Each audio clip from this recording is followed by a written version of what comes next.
490 millions d'exemplaires vendus, le manga le plus célèbre de tous les temps, One Piece. Tu n'as pas pu passer à côté de la hype, et pourtant tu dois croire que Luffy, sa puissance vient de son fruit du démon, du Di, de son acquis des rois, ou encore de sa volonté ou de ses amis. Non, rien de tout ça, et je vais t'expliquer ça dans cette vidéo. Mais avant, abonne-toi pour plus de contenu, pour plus de connaissances, pour progresser sur toi-même. Le secret derrière la puissance de Luffy, ça s'appelle l'antifragilité. Et tu peux utiliser ce principe pour toi-même devenir plus fort. Comme tu le sais, Luffy, c'est un petit pirate d'East Blue qui a mangé un fruit du démon. Eh ben, ça a l'air d'avoir une sacrée fin de l'eau. Je suis pas imprégné, qu'est-ce qui m'arrive?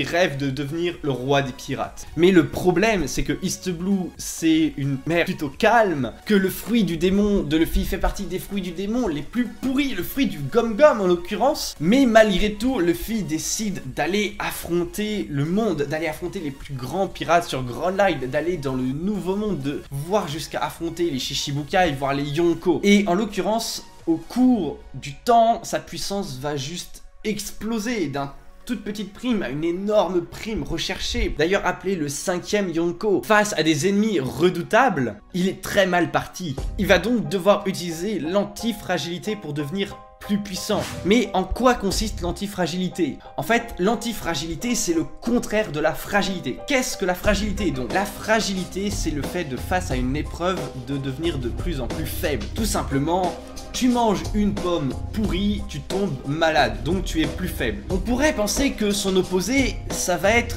la résistance, la robustesse.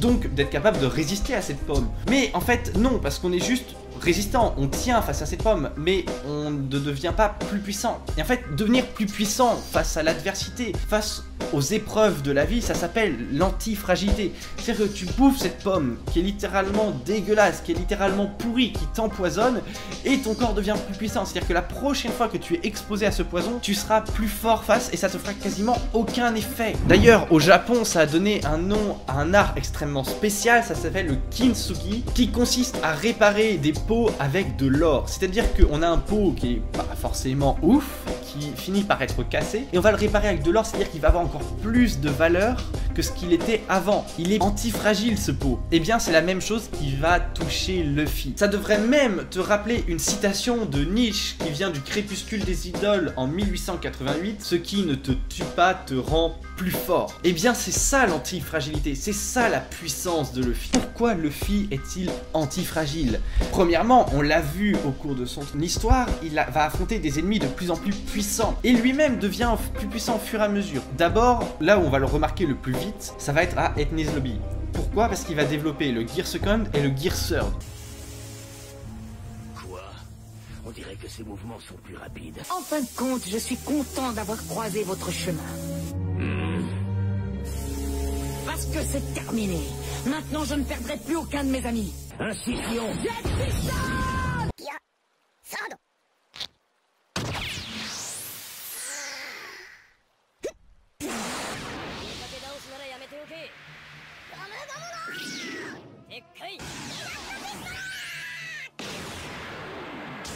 Il va développer des pouvoirs pour pallier sa faiblesse. Il va donc devenir antifragile. Ensuite, on va le remarquer avec son entraînement des 2 ans, il va développer le haki. Et il n'a pas le choix pour entrer sur le nouveau monde où quasiment tous les ennemis qu'il va affronter maîtrisent le haki. Mais là où encore c'est le plus flagrant, c'est contre Katakuri. Où certes, Luffy a déjà un haki de l'observation, l'améliorer au fur et à mesure qu'il affronte Katakuri. Au début, il va avoir une légère forme, puis il va commencer à pouvoir prédire 1 seconde, 2 secondes, jusqu'au même temps que Katakuri, voire même le dépasser et être capable d'esquiver les attaques de Katakuri, d'être capable d'apercevoir un petit bout du futur. Là où son adversaire a pris un temps fou pour développer cette capacité, Luffy le développe en plein combat. En pleine difficulté, Luffy développe son pouvoir. C'est exactement ça l'antifragilité. Mais c'est à ton tour de jouer. Comment faire pour être antifragile au quotidien? Déjà, il faut essayer de sortir de sa zone de confort. Ce qui est dans notre confort, c'est des choses sur lesquelles on est habitué. Et en fait, si on est toujours dans cette zone de confort, confort, on n'est jamais exposé à des périls si tu sors de ta zone de confort avec du contrôle. C'est-à-dire que tu t'exposes toi-même à des choses difficiles, à des épreuves, mais que tu contrôles, que tu choisis, eh bien tu vas pouvoir commencer petit à petit à te renforcer. Ça va commencer tout simplement. De la même façon que tu vas commencer avec des pompes pour développer tes pectoraux, tu vas commencer assez léger, tu vas en faire 5-6, puis tu vas commencer à faire une dizaine, puis tu vas faire des séries de 20, puis après tu vas dire bon allez j'ai peut-être pas assez de poids, on va aller au bench, et donc tu vas commencer à soulever de plus en plus lourd, ton muscle va grossir face à l'épreuve que tu vas le soumettre. Et bien fais la même chose face à n'importe quelle épreuve. Tu es mal à l'aise socialement, commence à discuter avec juste une personne comme ça. Tu vas aller avec 2 personnes, 3 personnes, puis après tu vas essayer de faire devant du monde, des gens que tu connais pas, et tu vas aller de plus en plus loin, et au fur et à mesure ce qui te paraissait juste impossible va être ton quotidien.